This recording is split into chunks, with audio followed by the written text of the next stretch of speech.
నమస్తే, welcome to our channel. మన ముందు senior political analyst Madhusudan Reddy గారు ఉన్నారు. ఆయనతో మాట్లాడదాం. నమస్కారం. నమస్తే అమ్మా. సార్, ఇప్పటి వరకు ఉన్న ఉత్కంఠకైతే తెరపడింది. క్యాబినెట్ కూర్పు అయితే జరిగినట్టు తెలుస్తోంది. తన క్యాబినెట్లోని 24 మంది మంత్రులకు కూడా మరి చంద్రబాబు నాయుడు గారు మంత్రి పదవులు అయితే కేటాయించారు ఈ శాఖల వారీగా. సో మరి ఈసారి కూర్పు ఎలా జరిగిందంటారు? క్యాబినెట్ ఎలా ఉందంటారు? మీ ఉద్దేశం ఏంటి? అమ్మా, నా పొలిటికల్ కెరీర్లో నాకు రాజకీయ విజ్ఞానం పరిజ్ఞానం వచ్చినప్పటి నుంచి ఇప్పుడు ఏర్పడినటువంటిది ద బెస్ట్ క్యాబినెట్ అమ్మని మాత్రం చెప్పగలను. ఎందుకంటే సామాజిక న్యాయపరంగా చూసినా ప్రతి ఒక్కరికి మంత్రి కావాలని ఉంటుంది, కానీ అన్ని కోణాలు ఆలోచించి మంత్రి పదవులు. నేను సీనియారిటీ అంటే టాలెంట్ లేకపోతే సీనియారిటీ ఏం చేసుకుందాం, దానివల్ల ఉపయోగం ఉండదు. అందువల్ల ఏంటంటే ఇప్పుడు ఇంకొక 2-3 వర్గాలను కలుపుకోవాల్సిన అవసరం ఉంది. వాల్మీకి బోయ కమ్యూనిటీ చాలా పెద్ద కమ్యూనిటీ రాయలసీమలో, వాళ్ళకు ఒక పోస్టు అలొకేషన్ చేయాల్సి వస్తుంది. తర్వాత క్షత్రియ రాజులు వాళ్ళకు కూడా క్యాబినెట్లో బెర్త్ రాలేదు.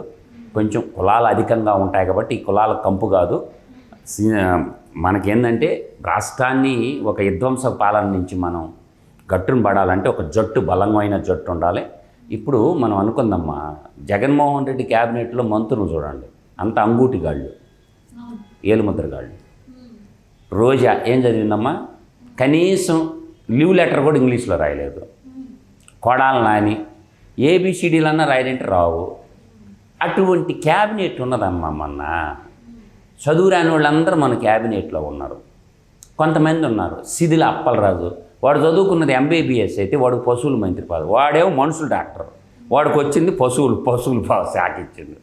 అంటే ఇప్పుడు విడుదల రజనీ ఉందమ్మా, ఆమె ఐటీలో కింగ్. అంటే హైటెక్ సిటీలో పెరిగిన మొక్కే అనుకో, ఈ తులసి మొక్క కాస్త ఆ గంజాయి వనంలో పెరిగింది. హైటెక్ సిటీలో పెరిగిన తులసి మొక్క ఆడికి పోయి గంజాయి వనంలో ఉంటే ఏమవుద్ది? గంజాయి మొక్కలాగా మారిపోతాయి. ఏంటంటే తులసి మొక్కగా ఉన్నది ఆడికి పోయి గంజాయి మొక్క అయిపోయింది. ఆ అమ్మాయికి ఐటీ శాఖ ఇచ్చుంటే అద్భుతంగా నడిపించేది. ఎందుకు ఐటీ కంపెనీలు పెట్టి ఆ గురించి తెలుసు, కానీ వాళ్ళకున్న విజ్ఞానాన్ని పక్కన నెట్టేసి ఆ కోడిగుడ్ల మంత్రికి ఇచ్చిండు. ఆ కోడిగుడ్ల మంత్రి నల్లకోట వేసుకుంటాడు. 13,50,000 కోట్లు పెట్టుబడులు వచ్చినాయని చెప్పండి. విశాఖలో పెట్టుబడులు సదాసా ఊరే 13,000 కోట్లు కూడా తేలా. ఆ ఐపాక్ టీం వాళ్ళకి అందరికీ కోట్లు వేసి వాళ్ళని పారిశ్రామికవేత్తలుగా చూపించిండు. ఐపాక్లో పనిచేసే వాళ్ళందరినీ ఏం చేసిండో కోట్లు వేయించాడు. వీళ్ళే 10 దేశాల నుంచి. అదే నేను అంటున్నా, ఈ క్యాబినెట్ కూర్పు అద్భుతంగా ఉందమ్మా. సమతుల్యత, కమ్మ సామాజిక వర్గం అనుకోండి, రెడ్డి సామాజిక వర్గం అనుకోండి, కాపు సామాజిక వర్గం అనుకోండి, అన్ని వర్గాలని సమతుల్యం. ఇప్పుడు గుమ్మడి సంధ్యారాణి, ఆమె ఎక్సలెంటు. వాళ్ళలాగా బూతులు మాట్లాడేవాళ్ళు కాదు. అంబటి రాంబాబు ఉన్నాడు, వాళ్ళు మంత్రులు. వాడు పేరు ఇరిగేషన్ మంత్రి అది అనిల్ కుమార్ యాదవ్. వాడు నోరు తెరిస్తే కంపే, రౌడీ భాష, రౌడీ లాంగ్వేజ్. కానీ ఇప్పుడున్న క్యాబినెట్ చూడండి, నైస్గా ఏ భాషలో కావాలంటే ఆ భాషలో సమాధానం చెప్తాడు. పొలైట్నెస్ ఉంది. ఒక మంత్రి ఏ విధంగా ఉండాలి. ఇప్పుడు రాబోయే అసెంబ్లీలో కూడా ప్రశ్న సమాధానం. ఈ రౌడీ లాంగ్వేజ్, ఈ బూతుల లాంగ్వేజ్కి ఇంక ఫుల్ స్టాప్ పెడతారు. ఖచ్చితంగా ప్రశ్న సమాధానం అలా మాట్లాడుకోవాలి. ప్రజా సమస్యలు చర్చించుకోవాలి. Great cabinet. దాంట్లో ఇప్పుడు కొల్లు రవీంద్ర గతంలో ఎక్సైజ్ మినిస్టర్గా చేశారు, మళ్ళీ అదే ఇచ్చారు. ఇవాళ డిప్యూటీ సీఎంగా పవన్ కళ్యాణ్ ఉండు. అతనికి పొలిటికల్గా ఒక క్రేజ్ ఉన్నా కూడా పరిపాలనా విధానాలు ఇప్పుడు నేర్చుకుంటాడు, తెలుసుకుంటాడు. తెలియంది తెలుసుకొని పనిచేయటమేనమ్మా, అడేం లేదు. నిమ్మల రామానాయుడు ఉండు, కాపు సామాజిక వర్గము. ఆయన సైకిల్ మీద తిరుగుతుంటాడు, మినిస్టర్ అయిన హోదాలో ఉండడు. ఇంటింటికి సైకిల్ తిరిగి పేపర్ కూడా వేస్తాడు ఆయన. మన ఆంధ్రప్రదేశ్ రాష్ట్రంలో నాకు నచ్చిన నాయకుడు నిమ్మల రామానాయుడు. ఆయనకి భారీ పరిశ్రమలో, భారీ నీటిపారుదల శాఖ మంత్రిగా ఇచ్చాడు. పోలవరం అనేది ఆయన చేతిలో ఉంది. కానీ నిమ్మల రామానాయుడు గారికి చెప్తున్నది, పోలవరం పనితో పాటు గ్రామాల్లో కానీ అన్ని రంగాల్లో కూడా ఈ విధ్వంసకర పాలడు, ఈ జగనాసురుడు ఈ పంట కాలంలో పూడికి తీయలేదమ్మా. ఈ యుద్ధ ప్రాతిపదికన వర్షాలు వచ్చేలోపు ఈ కృష్ణా డెల్టాలో కానీ, పెన్నా డెల్టాలో కానీ, గోదావరి డెల్టాలో కానీ ఈ జంగిల్ క్లియరెన్స్, కాలకట్టల మీద మనుషులు తిరిగేదానికి కూడా చిల్లకమ్మలు మలిచిపోయాడమ్మా. ఇమ్మీడియట్గా ఏంటంటే జేసీబీలు పెట్టి జంగిల్ క్లియరెన్స్ ఇప్పుడు మన అమరావతిలో ఎట్ట చేయించారమ్మా. ఆ చిల్ల మొక్కలన్నీ బీకేస్తే దగదగలాడిపోతల్లా. అట్లా ఈ పంట కాలంలో నీళ్లు పోక చాలా మీద పడుతున్నాయి. కాబట్టి అవి ఒకటి ఇమ్మీడియట్గా యుద్ధ ప్రాతిపదికన ఇరిగేషన్లో చేయాల్సిన పని అది ఉందమ్మా. మొన్న నేను చంద్రబాబు నాయుడు గారి ప్రమాణ స్వీకారానికి పోయిస్తే ఏమిలా జగన్మోహన్ రెడ్డికి వాడు దరిద్రుడు అని చెప్పడానికి, నీచుడు అని చెప్పడానికి గన్నవరం అమ్మాయి, గన్నవరం తర్వాత గుడివాడ, ఆ పెనమలూరు చుట్టుపక్కల పల్లెల్లో తిరిగా నేను. రోడ్లు దారుణంగా ఉన్నాయమ్మా, మోకాళ్ళు గుంతలు ఉన్నాయమ్మా. ఒరే నువ్వు చేసిన పాపాలు ఎక్కడ తిరగబల్లి ఆ తాడేకపల్లి కొంపలో నుంచి ఒక 2 వీలర్ బైకు రాయల్ ఎన్ఫీల్డ్ తీసుకొని గన్నవరం వంశీదా అంటే, తర్వాత గుడివాడ ఉన్నాడు కదా గుట్లెగ్గాడు, వాడి దాంట్లోకి ఆ పక్క తిరుగు ఏది మన పేరుని నాని, ఆ 3 నియోజకవర్గాలు బండేసుకొని తిరుగు. నువ్వు చేసిన దౌర్భాగ్యం ఏందో ఆ గ్రామీణ ప్రజల్లో మోకట్లోటు గుంతలమ్మ రోడ్లని. నేను అందువల్ల ఇటు తాడేపల్లి కొంపలో కొనుక్కుంటే ఎట్ట అవపడద్దా, వీళ్ళు వేస్తే హెలికాప్టర్ మీద పోయేవాడు కాళ్ళ మీద నడిచేవాడు అవపడద్దు, కానీ రోడ్లన్నీ బస్టు పెట్టిపోయినాయి. అందువల్ల ఏంటంటే అద్భుతంగా ఉంది క్యాబినెట్. ఇప్పుడు నాదెళ్ల మనోహర్ ఉన్నాడమ్మా, అతను గతంలో మినిస్టర్గా చేసినోడు, స్పీకర్గా చేసినోడు, విధి విధానాలు పద్ధతిగా తెలుసు. ఇప్పుడున్నటువంటి అందరికి రావాలంటే రావమ్మా. 26 మంది నుంచి ముఖ్యమంత్రితో కలిపి ఉండటానికి లేదు. కాకపోతే ఇంకా బోల్డ్ ఉండే క్యాబినెట్ హోదా ఉండే. ఇప్పుడు మైన్స్ కార్పొరేషన్ ఇప్పుడు ఎమ్మెల్యేలు ఎక్కువగా ఉన్నారు, 164 మంది గెలుచున్నారు. వీళ్ళందరినీ సర్దాలంటే ఏం చేయాలా? ఇప్పుడు కార్పొరేషన్లు ఉండే ఒక 50 కార్పొరేషన్లు, వాడు చైర్మన్లుగా వేసుకోవచ్చు, ఒక 50 మంది అట్లా చేయొచ్చు. తర్వాత చీఫ్ పదవులు ఉంటాయి, స్పీకర్ పదవి ఉంది, డిప్యూటీ స్పీకర్ పదవి ఉంది. ఇప్పుడు మంత్రి ఉంటేనే సేవ చేస్తారా అంటే అటువంటి ఆలోచనలు కాదు. ఇప్పుడు పెద్ద ఆయన ఉండవు బుచ్చి చౌదరి, తర్వాత Ayyanna Patrudu, senior most NT Rama Rao party ఉన్నప్పటి నుంచి పార్టీలో ఉన్నారు. ఒకసారి సామాజిక సమీకరణాల్లో ఈ లేకపోవచ్చు, అర్థమవుతుందమ్మా. అందువల్ల నేను చెప్పేది ఏంటంటే ఆలోచన చేసుకోండి. ఒక విధ్వంస పాలకుడు, అప్పులన్నీ ఉండే తెలియదు, శ్వేతపత్రాలు రిలీజ్ చేయాలా, ఏం జరిగిందో తెలియదు. ప్రభుత్వానికి అందరు ఎమ్మెల్యేలు కూడా సహకరించి చిన్న చిన్న పెండింగ్ పనులు ఉన్నాయమ్మా. ఇప్పుడు ఎంత గొప్పోడంటే చంద్రబాబు నాయుడు ఆడైతే ఒప్పుకుంటాడమ్మా, వాడు ఫోటో ఉన్న పుస్తకాలు నిన్న పిల్లలకు డిస్ట్రిబ్యూషన్ చేయించాడు. బ్యాగులన్నీ వేస్ట్ చేయబాకుండా ప్రజాధనాన్ని సాధ్యమైనంత వరకు ఎమ్మెల్యేలు, ఎంపీలు ఈ ఒక 5 ఏళ్ల పాటు జీతాలు తీసుకోకుండా స్వచ్ఛందంగా పనిచేస్తే గౌరవం దక్కద్ది. అందువల్ల లేకపోతే జీతాలు వాళ్ళకి 5 లక్షలు ఇస్తారమ్మా.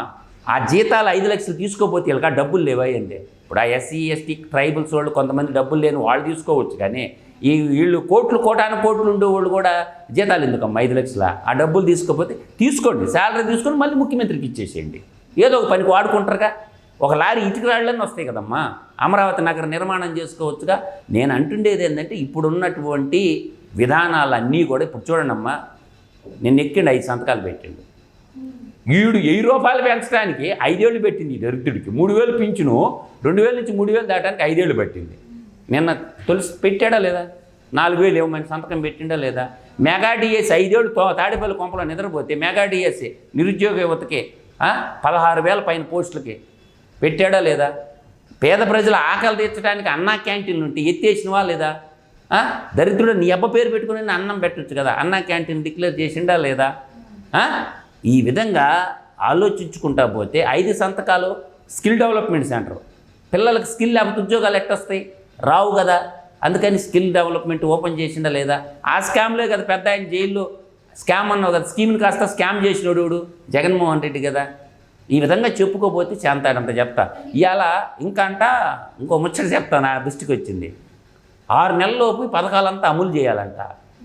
ఒరే నీకు 5 ఏళ్ళు ఇస్తే అవకాశం, ఏం పీకి కట్టలు కట్టినవరా నువ్వు? పీకి కట్టలు కట్టింది ఏందో చెప్పు. అవి ఏమి లేకపోయినా నిదానంగా నేను చెప్తున్నానమ్మా, బాబు గారు చెప్పినటువంటి పథకాల సూపర్ 6 పథకాలన్నీ ఇంప్లిమెంటేషన్ అవుతాయి. అవి పెద్ద ఖర్చుతో కాదు, నేను కూడా అంతా లెక్కపత్రం వేసినాను. 100 కోట్లు ఉండే వాళ్ళు పింఛన్ తీసుకుంటారమ్మా, ఏరిపారేయాలి వాళ్ళందరినీ. మా విలేజ్లో తల్లి గుంటూరులో 100 కోట్ల పైన 150 కోట్లు ఆస్తులు ఉండే 2 పింఛన్లు వస్తాయి వాడు కొంపలో. అటువంటివన్నీ ఏరి కార్యకర్తలు పింఛన్లు అంటే ఎవరికి పోవాలమ్మా? నిరుపేదలకు పోవాలా? ఒక్కొక్కడు సాఫ్ట్వేర్ ఇంజనీర్గా 1,00,000 2 లక్షలు జీతం తీసుకుంటాడు, ఊళ్ళోనే వాడు పింఛన్ పోతుంటుంది. అవసరం అమ్మా, స్వచ్ఛందంగా వదులుకోవాలి. తర్వాత ఏంటంటే ఈ రేషన్ కార్డు సమస్య కూడా ఒకటి ఉందమ్మా. ఏంటంటే ఈ కొంచెం ఈ రిజర్వేషన్, ఈడబ్ల్యూఎస్ రిజర్వేషన్కి ఆ వైట్ రేషన్ కార్డు ఉండాలి, ఆరోగ్యశ్రీకి వైట్ రేషన్ కార్డు ఉండాలి. అందువల్ల దాన్ని స్లిప్ట్ చేయాలి. రేషన్ కార్డుతో సంబంధం లేకుండా ఉంటే ఇప్పుడు గోదావరి డెల్టా ఉందమ్మా, కృష్ణా డెల్టా ఉంది, పెన్నా డెల్టా ఉంది. డెల్టాలో 2.5 ఎకరా భూమి ఉన్నోడికి రేషన్ బియ్యం ఎందుకమ్మా? 33 రూపాయలమ్మ రేషన్ బియ్యము గవర్నమెంట్కి పడేది. వీళ్ళు ₹1 రూపాయికి ఇస్తారు. అది దుర్మార్గం అమ్మ. గవర్నమెంట్ 33 రూపాయలకి ఇస్తుంటే వాళ్ళు 10 రూపాయలకి అమ్మేస్తారు రేషన్ బియ్యం. ఆ 10 రూపాయలు కొని ఎక్కడి నుంచి అవుతుంది? స్మగ్లింగ్, బియ్యం స్మగ్లింగ్ జరిగేది అక్కడ. అర్థమవుతుందా? ఆ 33 రూపాయలు డైరెక్ట్ క్యాష్ ఇచ్చేసేయండి. కాకపోతే కొంతమంది పేదలకు కావాలి, బియ్యం కావాలి. అందువల్ల కొన్ని పద్ధతులు కూడా గవర్నమెంట్ అండర్గ్రౌండ్గా స్టాటిస్టికల్గా రీసెర్చ్ చేసి దాని మీద పరిశోధన చేస్తే అసలు పింఛన్లు చాలా తగ్గిపోతాయి అమ్మ. దుర్మార్గంగా 10 ఎకరాలు 25 ఎకరాలు భూములు ఉండేవాడు కూడా పింఛన్ తీసుకుంటాను. ఏదో వాడికి వస్తే నాకెందుకు రాదు, వాడికి వచ్చిన పథకం నాకెందుకు రాదు, అట్లా కాదు. చేయాల్సింది ఏంటంటే సాచురేషను తరోలి గవర్నమెంట్ ఆఫీసులు పెట్టి ఎంక్వైరీ చేయాలా. ఎంక్వైరీ చేయించి అసలు నిజమైన పింఛన్కి ఆ అర్హులు ఎవరు ఉండరు, వాళ్ళకి ఇతంతువులకి ఇవ్వాలా, వికలాంగులకి ఇవ్వాలా, డయాలసిస్ పేషెంట్లకు ఇవ్వాలా, అట్లా పీరియాడిటీ ప్రకారం ఇచ్చుకొని ఈ స్క్రాప్ ఏదైతే ఉందో ఏరి పారేయాలమ్మా పింఛన్లు. నేనైతే చెప్తున్నా కదా, కొన్ని ఎత్తేయాలా. అంటే ఓట్ల కోసం నోట్లు ఎదజల్లకూడదు. ఓట్ల కోసం జగన్మోహన్ రెడ్డి నోట్లు ఎదజల్లండి. ఏమైందా? మాకు అభివృద్ధే కావాలా, నీ ఇచ్చే ముష్టి 10,000 20,000 మాకెందుకు, మా పిల్లవాడికి ఉద్యోగాలు కావాలా. వాడు ఉద్యోగానికి పోతే 50,000 60,000 నెలకు తెస్తాడు, సంవత్సరానికి 6 లక్షలు తెస్తాడు. నీ ఇచ్చే ముష్టి మాకెందుకుగా, మా బిడ్డలు చదువుకున్న బిడ్డలు అందరూ గుడుల దగ్గర ముష్టోళ్ళలాగా చేసినావు, ఫుడ్ డెలివరీ బాయ్ లాగా చేసినావు, తర్వాత ర్యాపిడ్లో పనిచేసే డ్రైవర్ లాగా చేసినావు. వద్దురా నాయన, మాకు అభివృద్ధి కావాలని అభివృద్ధికి సంతకానికి ఓట్లు వేశారు. రేపు వీళ్ళు గోల్ చేస్తారు, వీళ్ళు శవాల కోసం ఎత్తుక్కుంటున్నాడు జగన్మోహన్ రెడ్డి. అందువల్ల ఆలోచించుకోండి అమ్మా. శవ రాజకీయాలు కాదు మాకు కావాల్సింది, సక్సెస్ రాజకీయాలు కావాలా. రాష్ట్రాన్ని నిలబెట్టాలి. ఒకవైపు అమరావతి నిర్మాణం చేయాలా, పోలవరం కంప్లీట్ చేసుకుంటూ చిన్న చిన్న పనులు కొన్ని పెండింగ్ ఉన్నాయమ్మా. 2 పనులు మాత్రం చెప్పగలను నేను. ఒకటి ఇరిగేషన్లో జంగిల్ క్లియరెన్సు. అన్ని పంట కాలువల మీద, చెరువు కట్టల మీద మొక్కలు పెరగడం పెద్ద ఖర్చుతో కూడింది కాదు, సింపుల్ బడ్జెట్టు, ఏళ్ల మీద లెక్కెట్టే బడ్జెట్తో పని అయిపోద్ది. చేసి తీరాలి చంద్రబాబు నాయుడు గారు. అడ్వైజ్ అనుకోండి, ఏమన్నా అనుకోండి. రెండోది ఏంటంటే యుద్ధ ప్రాతిపదికన గ్రామీణ ప్రాంతాల్లో రోడ్లు ఘోరంగా ఉంటాయి. గోదావరి జిల్లాలో కానీ, కృష్ణా జిల్లా కానీ, గుంటూరు జిల్లాలో కానీ నల్లరేగడి భూములు ఉన్న కాడ ఇప్పుడు రాయలసీమలో రోడ్లు పెద్దగా దెబ్బతినం. ఎందుకు? హార్డ్ సాయిల్ ఉంటుంది, రాక్ సాయిల్ కింద ఉంటుంది కాబట్టి. మా ఉదయగిరి ప్రాంతంలో అక్కడ పెద్ద దెబ్బతినం.